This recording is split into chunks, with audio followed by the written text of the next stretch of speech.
नमस्ते। चौथा जो प्रश्न पूछा गया है काफ़ी इंटरेस्टिंग है। अगर कोई बुरा व्यक्ति मंत्र तंत्र को बुरे काम के लिए इस्तेमाल करता है, तो क्या मंत्र तंत्र परिणामकारी होते हैं? अगर हाँ, तो क्या ये गलत नहीं है?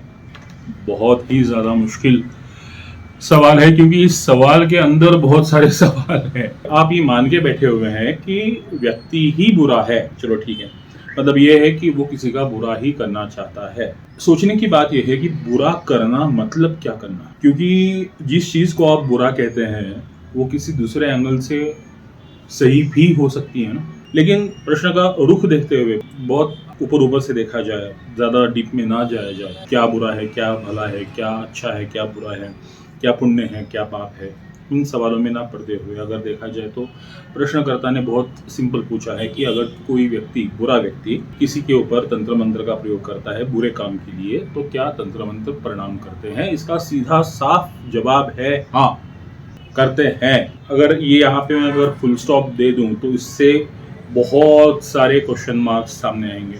बहुत सारे मतलब बहुत सारे। पहला क्वेश्चन तो ये आएगा कि जिसके ऊपर किया गया है, क्या वो व्यक्ति भी बुरा है? दूसरा सवाल ये आएगा कि अगर वो व्यक्ति अच्छा है और इसने अगर बुरा किया हुआ है, तो फिर उस अच्छे आदमी को ये लगेगा कि नहीं लगेगा? फिर उस पे काम ये करेगा कि नहीं करेगा? सवाल तो आएंगे ना। और मैंने एक सिंपल फुल स्टॉप में सवाल का जवाब दे दिया कि हाँ, ये काम करेगा। हमारी संस्कृति में बहुत सारे संत हुए, बहुत सारे आध्यात्मिक पुरुष हुए, जिनके ऊपर बहुत सारे तंत्र मंत्र के प्रयोग किए गए। बहुत सारे संतों ने उसको अपने कर्म का एक भाग समझकर स्वीकार भी कर लिया। किन्हीं संतों के ऊपर तंत्र मंत्र के प्रयोग लागू नहीं हुए, जिसने किए थे उस पर उलट गए। तो क्या ये सवाल इतना आसान है कि इसका एक शब्द में या फिर एक वाक्य में उत्तर दिया जा सकता है? क्या कोई बुरा आदमी तंत्र मंत्र के सहारे किसी का बुरा करना चाहे तो तंत्र मंत्र काम करता है क्या? टेक्निकली पूछो तो काम करेगा ही करेगा। ठीक है, टेक्निकली पूछो तो ये डेफिनेटली काम करेगा ही करेगा। क्योंकि ये शक्ति है, क्योंकि ये पावर है। जैसे आप ये समझिए कि अगर एक कोई बस्ती है और वहाँ पे बहुत सारे अच्छे लोग रहते हैं, ईश्वर को मानने वाले रहते हैं, बिलीवर्स रहते हैं, कोई बुरा काम नहीं करता, वहाँ पे अगर मैं बम फोड़ दूँ, ठीक है, तो क्या वो बम नहीं फूटेगा? सवाल ऐसा ही है ना कि अगर किसी व्यक्ति के ऊपर तंत्र मंत्र का प्रयोग किया जाए तो परिणाम करेगा नहीं करेगा? बम तो फूटेगा भैया, बम तो फूटेगा, ताकत तो अपना काम करेगी। ठीक है, लेकिन सवाल यहाँ पे खत्म नहीं होता। सवाल उसके आगे ये पूछा गया है कि तो क्या ये गलत नहीं है? मुश्किल है भाई, ये इस सवाल का जवाब देना बहुत ही ज़्यादा मुश्किल है।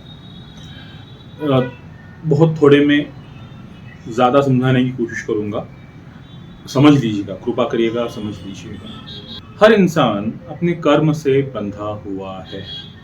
जैसे आपको एक छोटी सी कहानी बताऊं तो आपको ये समझ में आ जाएगा कि महाभारत के अंतिम काल में जब भीष्म पितामह को शरशैया पर अपनी जान को देना पड़ा, मतलब अर्जुन ने बाण चलाए और इतने बाण चलाए कि भीष्म पितामह के शरीर की छन्नी हो गई और बाण आर पार निकलते हुए उनको शर की, मतलब बाणों की शैया पर सुलाया गया।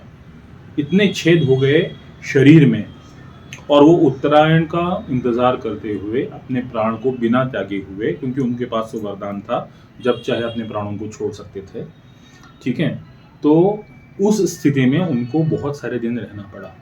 भीष्म, जो महाभारत का एक बहुत ही आदरणीय व्यक्तिमत्व है, उनको ऐसा क्यों भोगना पड़ा?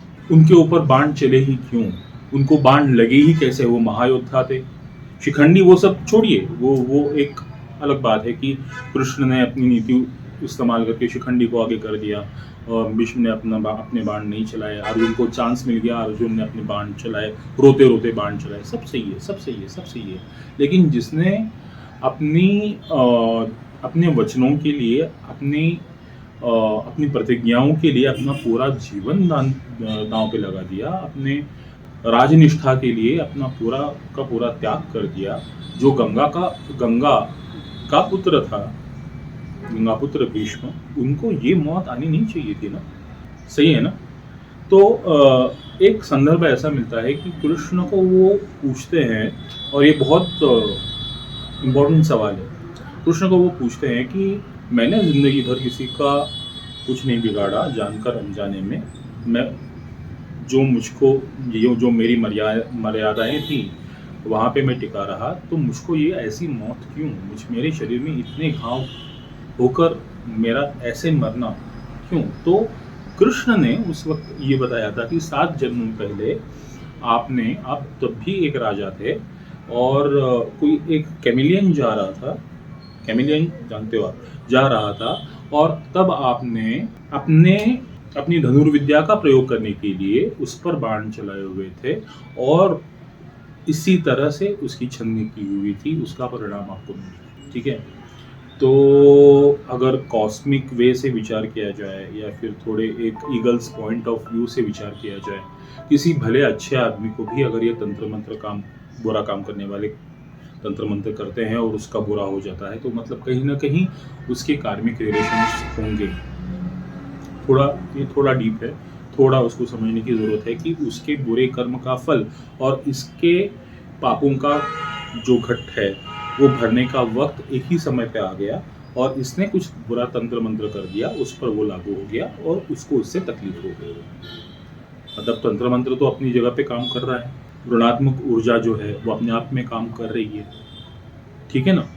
तो इसका आसानी से जवाब ये है कि हाँ, तंत्र मंत्र या फिर ये जो वामाचार है, या फिर ऋणात्मक शक्ति कहिए, या फिर कोई भी ऐसा जादू टोना कहिए, बुरा व्यक्ति अगर करता है तो वो लागू होता है, प्रोवाइडेड कि जिस पे किया गया है उस इंसान की नीयत, उसके कर्म कैसे है। सोचने वाली बात है। तो क्या ये बुरा नहीं है? ऑब्वियसली बुरा है, ऑब्वियसली बुरा है, क्योंकि देखिए, किसी चीज का दुरुपयोग करना ये नियत पे डिपेंड करता है, किस उद्देश्य के साथ आप ये कर रहे हो। अगर मैं आपको एक छोटा सा एग्जांपल दूं, तो आपको फिर से ये बात समझ में आ जाएगी। शिरसे के पास एक छोटा सा गांव है, जहाँ पे मतलब एक बहुत बड़ा तीर्थ क्षेत्र है, सोंदा। सोंदा से पहले एक गांव आता है, उस गांव में श्री XYZ बहुत अच्छे, बहुत भले इंसान थे। उनकी उम्र तकरीबन उस वक्त 72-73 रही होगी। उनकी पत्नी की उम्र 65-66 रही होगी, लेकिन उस वक्त ये कंडीशन हो गई थी कि उनकी पत्नी को कैंसर हो गया था, और लास्ट स्टेज में थी, लेकिन प्राण निकल नहीं रहे थे, प्राण नहीं जा रहे थे। तो उस स्थिति में जहाँ पे उनकी पत्नी खुद चाहती थी कि उसको मुक्ति मिल जाए, ऐसे में उन्होंने अपने एक शिष्य से कहा कि मेरी पत्नी पर मारण प्रयोग करो। सोचने वाली बात यहाँ पे आती है, उस शिष्य ने मारण प्रयोग किया, उनकी पत्नी की डेथ हो गई। अब उस डेथ को आप मुक्ति कहोगे कि डेथ कहोगे, सवाल आता है नैतिकता पे। कोई क्रूर कर्मा है, उसको अगर आप उसके ऊपर अगर आप मारण प्रयोग कर रहे हो, वो एक अलग नियत हो गई, वो एक अलग सोच हो गई। सो इट डिपेंड्स कि शक्ति का उपयोग आप किस तरह से कर रहे हो। आशा करता हूँ आपको ये सवाल, इस कॉम्प्लिकेटेड सवाल का थोड़ा कॉम्प्लिकेटेड जवाब मिला होगा। धन्यवाद।